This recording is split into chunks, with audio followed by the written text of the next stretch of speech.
এক্ষণে আইলাম পূজার দুধের লিগা দৌড়াইতে দৌড়াইতে এখন রাত্র কয়টা বাজে এই যে দেখা যায় রাত্র 8:28 এখন আইছি অনেক দূর গেছি তবে যাই হোক গিয়া মানে কাজটা হয়েছে এতই শান্তি বিরাট একটা টেনশনে আসলাম ছেলেরও মন টন খারাপ হয়ে গেছিল হয়ে গেল শান্তি পাইলাম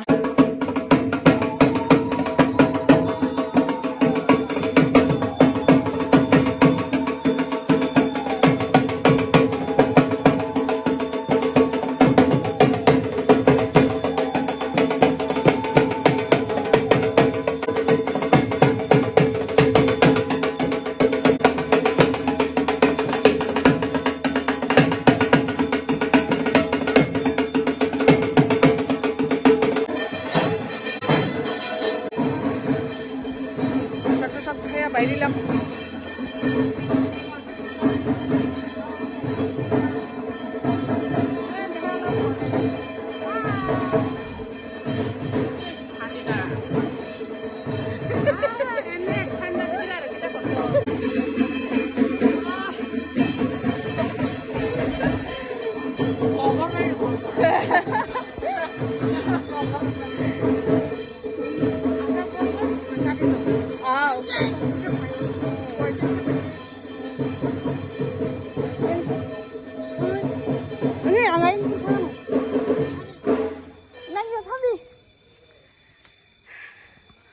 অনেকটা রাত্র হয়ে গেছে জায়গা বাড়ি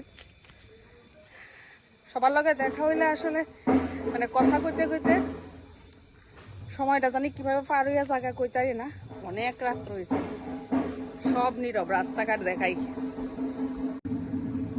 এই যে রাস্তা একদম নীরব জায়গা বাড়িতে গিয়ে দেখা হইব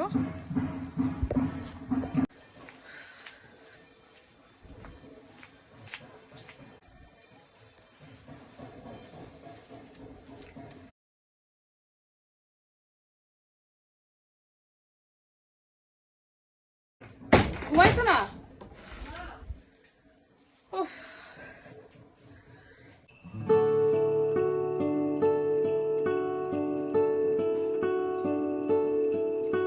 আমি তো ভাবছি সবকিছু সাইরা টাইরা সবকিছু যাও বিশ্রাম করো এত বড় ছেলে হইছে বিছনা পর্যন্ত করতে পারে না এলে কই মেয়ের দরকার বুঝছস কেয়ার করো তোর যারা যদি তুই যদি মেয়ে হইতি তাহলে তো বিছনা টিছনা করে রাইন্দা বাইরে আমার খাওয়াইল নে কোনো কামের না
মর্নিং সবাই রে।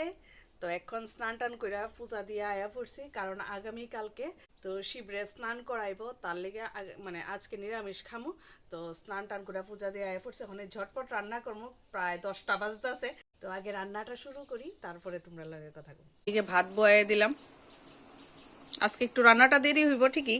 ফ্রিজের থেকে সব সবজি বাই করে নিলাম, দেখি কিটা রান্না করি এখনো কইতে পারি না। 12টা বাজে, আমার রান্না শেষ, সিম্পল রান্না করছি, আমার ভাত বাইরা লাইছি। তো চলো দেখাই কি কি রান্না করছি। সব সবজি দিয়ে একটা তরকারি করছি, আর এখানে রয়েছে বেগুনি আর কুমুরি, আর এটা হয়েছে মুগ ডাল, আর একটা মরিচ লইয়া লাইলাম। তো এই হইল আজকে রান্না, একদম সিম্পল। তো এখনো ভাত খামু, প্রচন্ড ক্ষুধা লাগছে, তারপরে তোমরা লগে কথা কম। তাড়াহুড়া কইরা এইটুকুই রান্না করতে পারছি, কারণ খাওয়ার টাইম হয়ে গেছে, গা বাচ্চারা আছে। এক্ষণে খেয়ে আইলাম সবকিছু সাইরা, এক্ষণে ক্লান্ত লাগতেছে, কাজকর্ম শেষ, খায়াটাই আইলাম, এক্ষণে ক্লান্ত লাগতেছে। যাই হোক, আজকের ব্লগটাই আমি এখানেই শেষ করবো। আমার ব্লগ যদি আপনারা ভালো লাগে অবশ্যই সাবস্ক্রাইব করবেন, লাইক কমেন্ট শেয়ার করবেন। তো সবাই ভালো থাকবেন, সুস্থ থাকবেন। আপনার লগে দেখা হইব অন্য একটা ব্লগে।